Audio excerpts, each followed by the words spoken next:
রাজধানী সহ সারা দেশে দ্রুত ছড়িয়ে পড়ছে হাম।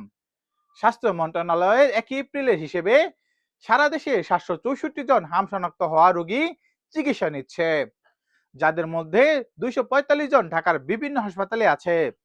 অধিদপ্তর আরো জানিয়েছে, এখন পর্যন্ত হামে আক্রান্ত 40 জনের মৃত্যু হয়েছে। এছাড়াও দেশের হাসপাতালগুলোতে হামের উপসর্গ নিয়ে ভর্তি আছে প্রায় 2300 জন।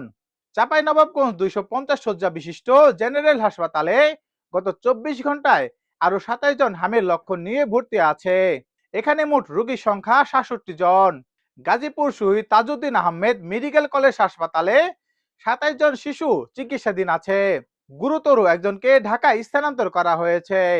ময়মনসিংহ মেডিকেল কলেজ হাসপাতালে গত 24 ঘন্টায় নতুন ভর্তি হয়েছে 21 জন। বর্তমানে সেখানে 64 জন চিকিৎসাধীন।